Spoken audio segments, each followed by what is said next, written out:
पिता का क्रोध। राम प्रकाश जी कमरे में सो रहे थे, तभी बड़ी बहू उनके कमरे का दरवाजा जोर जोर से पीटने लगी और चीख कर बोली, बाबूजी आप कब तक सोते रहोगे?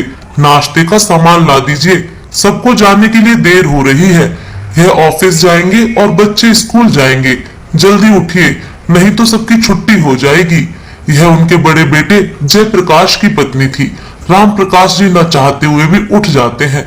राम प्रकाश जी को अच्छी नींद भी नहीं आई थी, क्योंकि उनके पैरों में बहुत ज्यादा दर्द था। कभी भी कोई से बेटे या बहू ने उनके पैर नहीं दबाए, ना ही उनकी तबीयत के बारे में पूछते। दोनों बेटे जयप्रकाश और रवि प्रकाश फैमिली में ही मगन रहते हैं। राम प्रकाश जी उठकर गेट खोलते हैं। बहू उनके हाथ में 100 का नोट रखती है। वह बड़ी ही तीखी आवाज में उनको सामान बताकर चली जाती है, जबकि राम प्रकाश के दोनों बेटे अभी पड़े हुए सो रहे थे। राम प्रकाश जी सोचते हैं कि यह मुझसे सामान को ना कहकर जयप्रकाश या रवि प्रकाश से भी तो सामान मंगा सकती थी, और यही सोचते हुए वे दुकान पर चले जाते हैं। वह सारा सामान तो ले लेते हैं, पर एक सामान लेना भूल जाते हैं, इसलिए उनके पास 20 रुपए बच जाते हैं। तभी एक आदमी जिसके कपड़े फटे हुए थे, दाढ़ी बड़ी हुई थी, उसकी बहुत बुरी हालत थी, आकर राम प्रकाश जी के पैरों में लिपट जाता है। बाबूजी 3 दिनों से भूखा हूँ, भगवान के वास्ते मुझे कुछ पैसे दे दो, नहीं तो मुझे खाना खिला दो। राम प्रकाश जी बहुत दयालु स्वभाव के व्यक्ति थे, उन्हें उस पर दया आ जाती है, परंतु वे सोचते हैं कि खाना कहाँ से खिलाऊंगा, बहुएं तो देंगी नहीं, इसलिए उस भिखारी को 20 रुपए दे देते हैं और घर चले जाते हैं। घर आकर वह बहू को सामान देते हैं। सामान देखकर बहू आग बबूला हो जाती है। बाबूजी तुम तो पूरा सामान भी लेकर नहीं आए, अब नाश्ता कैसे बनाऊं? जल्दी जाकर सामान लेकर आओ। राम प्रकाश जी बहू से सामान के पैसे मांगते हैं। जितना मैंने सामान को कहा था, इतने पैसे तो मैंने तुम्हें दे दिए थे। यह बात सुनकर बाबूजी शर्मिंदा हो जाते हैं और कहते हैं, बेटा एक गरीब आदमी मिल गया था, वह मेरे पैर पकड़कर रोने लगा कि मैं 3 दिन से भूखा हूँ, तो मेरे पास जो 20 रुपए थे मैंने उसको दे दिए। यह सुनते ही बहू का पारा आसमान पर चढ़ गया और चीख चीख कर जयप्रकाश को आवाज लगाने लगी, देखिए अपने बाबूजी का कारनामा, देखिए खुद तो कुछ कमाते नहीं और हमारे पैसे भी भिखारियों में बांट रहे हैं। जयप्रकाश और रवि प्रकाश दोनों आंखें मलते हुए उठकर आते हैं। रवि प्रकाश की पत्नी और उनके बच्चे भी आ जाते हैं। जयप्रकाश की पत्नी ने 1 की 2 लगाकर सबको उनकी बात बताई। बेटों को अपने पिता पर पहले ही गुस्सा था और अब वे और ज्यादा हो गए। बाबूजी से सीधे बुढ़े पर आ गए और बोले, इस बुढ़े ने हमारी जिंदगी खराब कर दी, अब हम इसके साथ नहीं रह सकते। और अब वे दोनों राम प्रकाश जी का हाथ पकड़कर उन्हें घसीटते हुए बाहर लेकर आते हैं और बाहर लाकर गेट से बाहर धक्का देकर गेट बंद कर लेते हैं। यह भी नहीं देखते कि हमारे पिता हमारे धक्का देने से गिर गए, उनके चोट लग गई। काफी देर तक राम प्रकाश जी वहीं बैठे रहते हैं और रोने लगते हैं। फिर वह रोते हुए वहां से धीरे धीरे चलने लगते हैं। उन्हें यह भी पता नहीं होता कि मुझे जाना कहाँ है। एक बस में बैठ जाते हैं, बस चल पड़ती है। चिंता और चोट की वजह से वे वहीं बेहोश हो जाते हैं। जब कंडक्टर वहां टिकट के लिए आता है तो उनको मरा हुआ समझकर डर जाता है और बस को वहीं रुकवाकर उन्हें एक पार्क में लिटाकर बस लेकर चला जाता है।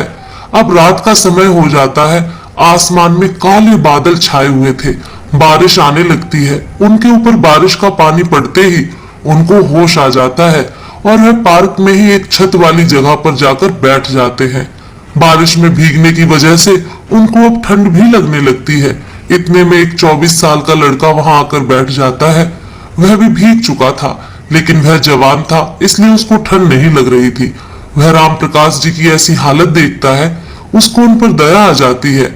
वह उनको चाय लाकर पिलाता है, जिससे उनकी ठंड थोड़ी कम हो जाती है। लड़का उनसे पूछता है, बाबा आपको कहाँ जाना है? राम प्रकाश जी उसके इतने पूछने पर ही रोने लगते हैं और कहते हैं, बेटा मेरा कोई घर नहीं है।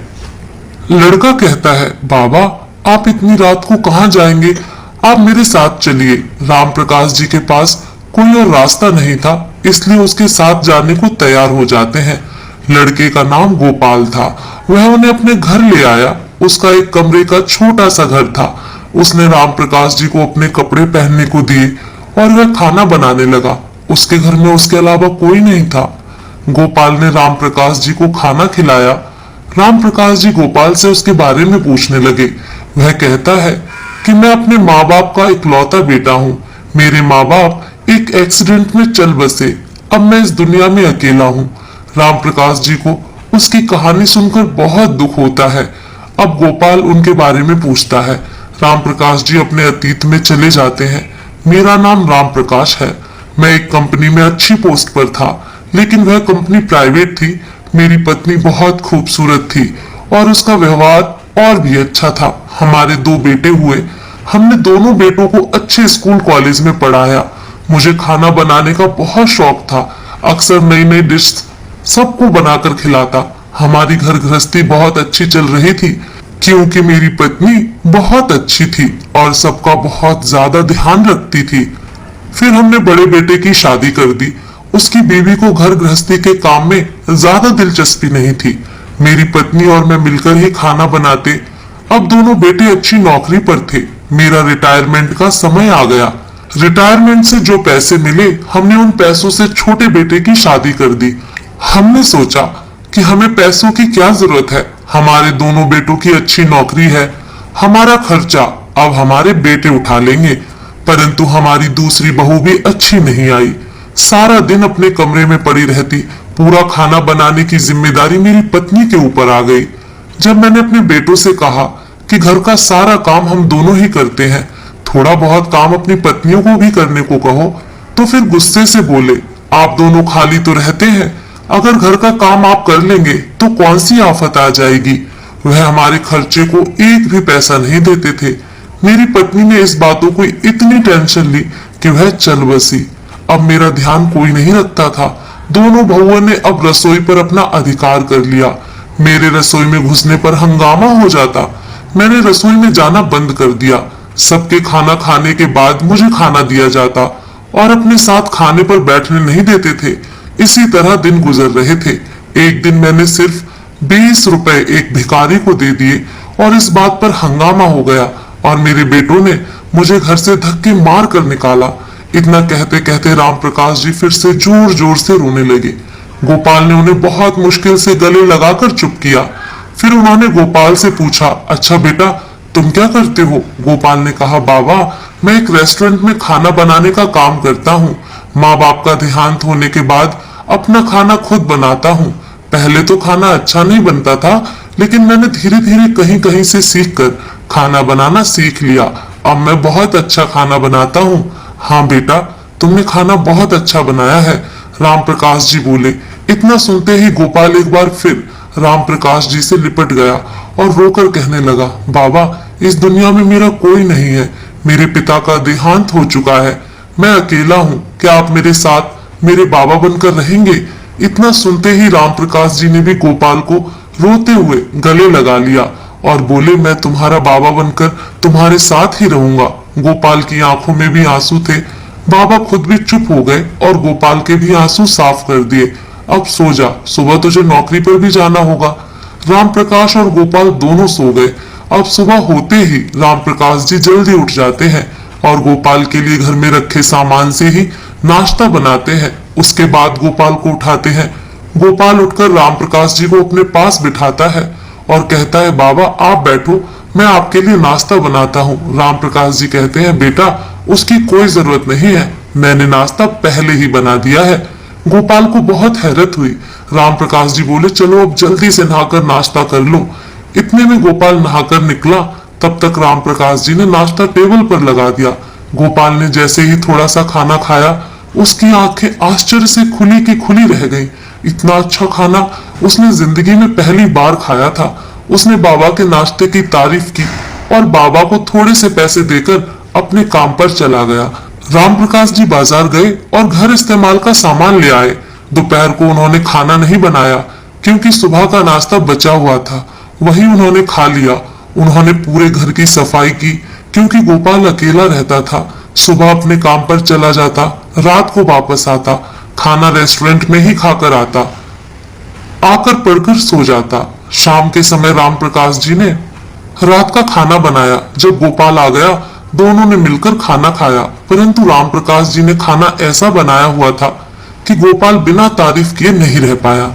राम प्रकाश जी ने कहा कि बेटा, मैं काफी लंबे समय से खाना बनाते आ रहा हूँ, इसलिए बहुत अच्छा खाना बना लेता हूँ। खाना खाकर दोनों सो गए। अगले दिन रेस्टोरेंट में जाकर गोपाल ने अपने दोस्तों को राम प्रकाश जी के बारे में बताया कि वह खाना इतना अच्छा बनाते हैं कि उंगलियां चाटते रह जाएं। गोपाल के दोस्तों को उसके बाबा से मिलने की और उसका खाना खाने की इच्छा हुई।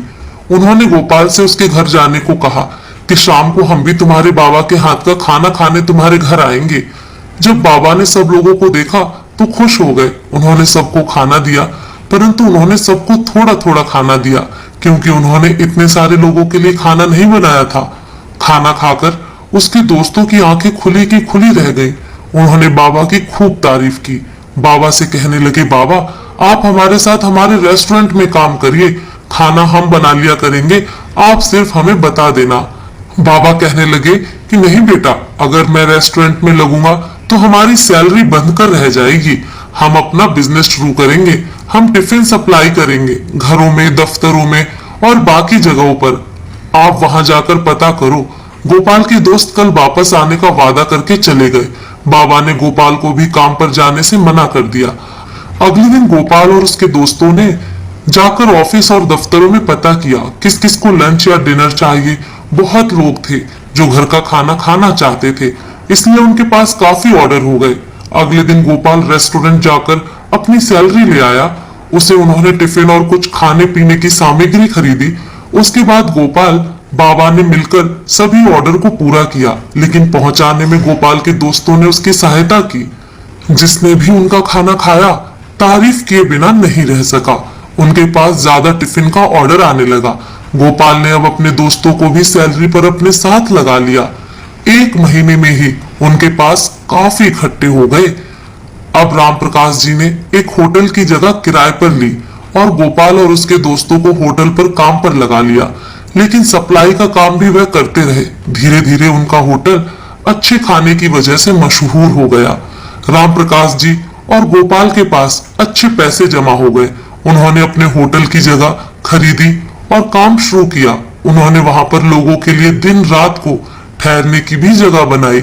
अच्छे खाने और अच्छी व्यवस्था होने की वजह से उनका होटल बहुत जल्दी मशहूर हो गया। राम प्रकाश जी गोपाल के दोस्तों को भी अच्छी तनख्वाह देने लगे। फिर उन्होंने होटल के लिए एक और जगह खरीदी। ऐसे ही देखते देखते उनके 10 होटल हो गए। अब उनका नाम अखबार और मैगजीन में भी छपने लगा, क्योंकि उनके कुछ होटल बहुत ही ज्यादा आलीशान थे। अब लोग उन्हें लाला राम प्रकाश जी कहकर बुलाने लगे।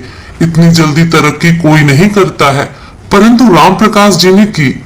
एक अखबार उनके बेटों के घर भी पहुंचता है, जिसमें अपने पिता का इतना बड़ा फोटो देखकर उनके होश उड़ जाते हैं। राम प्रकाश जी का इतना बड़ा बंगला और उनके पैसों और कारोबार को देखकर उनके बेटों और बहुओं के मन में लालच आ गया। वे सोचने लगे कि अगर मैं अपने पिता से माफी मांगेंगे तो उन्हें माफ कर देंगे। उनका सारा पैसा हमारा ही तो है, आखिर इतने पैसों का क्या करेंगे। अगले दिन राम प्रकाश जी के दोनों बेटे और बहुएं उनके बंगले पर पहुंचे। बंगले को देखकर उनके होश उड़ गए और चौकीदार जाने से मना कर दिया। तो वह चौकीदार के साथ झगड़ने लगे कि यह हमारे पिता का घर है, तुम हमें अंदर जाने से नहीं रोक सकते। शोर सुनकर राम प्रकाश और गोपाल बंगले से बाहर आए। अपने बेटे और बहुओं को देखकर उनको अपनी पहली सब बातें याद आने लगी।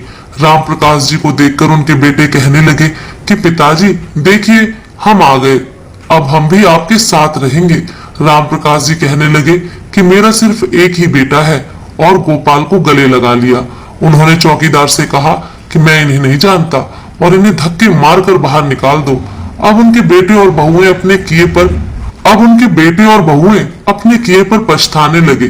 कुछ समय बाद राम प्रकाश जी ने गोपाल के लिए भी एक लड़की देखकर शादी कर दी। गोपाल की पत्नी बहुत संस्कारी थी, राम प्रकाश जी के साथ प्यार से रहती थी, उनकी सेवा करती थी। राम प्रकाश जी अब बहुत खुश थे और गोपाल और उसकी पत्नी के साथ अच्छे से जिंदगी गुजारने लगे। दोस्तों, आपको ये कहानी कैसी लगी कमेंट करके जरूर बताएं।